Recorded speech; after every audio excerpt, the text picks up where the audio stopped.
Right.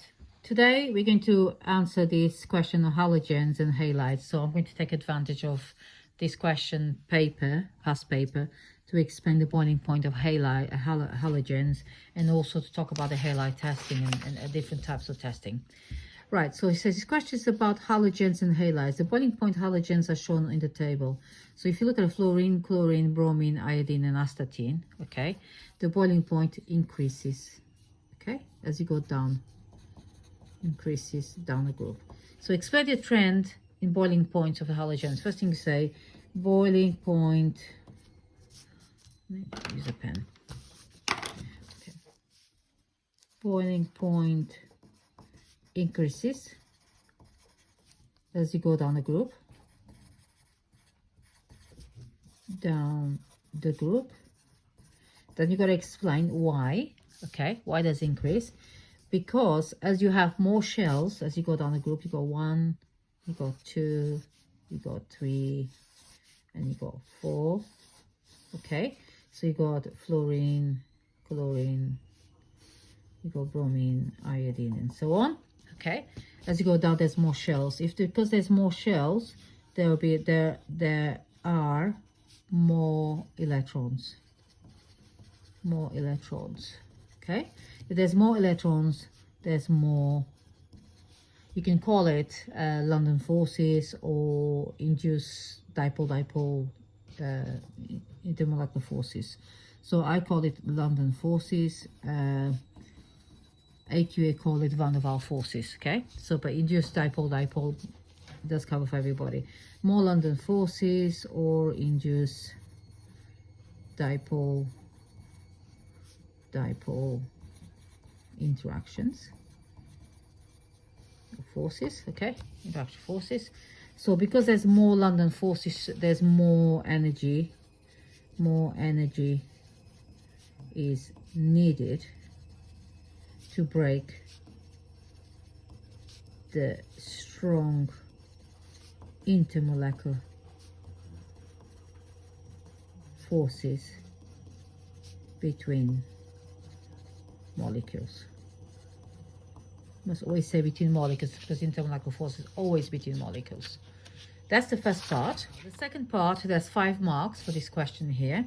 So you are supplied with a sample of ammonium bromide. So ammonium bromide looks like this, NH4Br. So describe simple tests that you would identify the cation. So the cation is ammonium, and anion in ammonium bromide. So anions, Br minus. Include reagents, expected observation, and relevant equations. So they want everything. So I would just say test for anion, which is your Br minus. Okay, you first add aqueous silver nitrate. I could put AgNO3, or you could call it silver nitrate, and you know it's aqueous, to the sample solution, because it has to be a solution to work. Okay, you will see a cream precipitate, because it's bromide, precipitate observed. Okay, which dissolves, is soluble, dissolves in concentrated ammonia, but does not dissolve in dilute, insoluble, in dilute. To be honest, you don't have to write all this in these questions, but if it doesn't hurt you to do a proper job. Okay, so that proves that it is your bromide present. Then you got to do the equation. Always do the equation. Silver nitrate you can represent, and it's always ionic unless they ask you for non-ionic equation. So it's always aqueous silver bromide, silver aqueous bromide goes to AgBr solid. Okay, and this is your cream precipitate. Now if you test for cation next, which is your NH4 plus, you always have to add aqueous sodium hydroxide to the sample.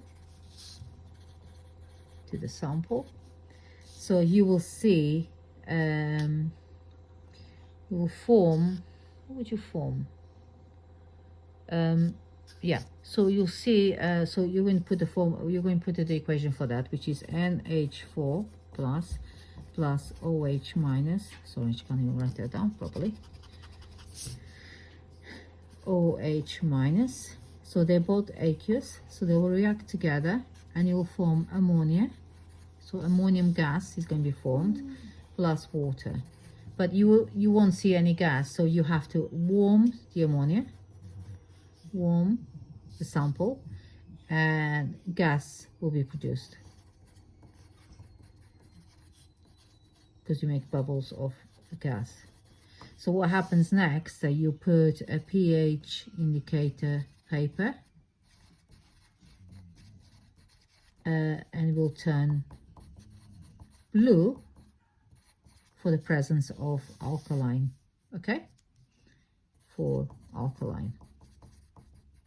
And that's your test for ammonium ion. So you go bromide ion, ammonium ion.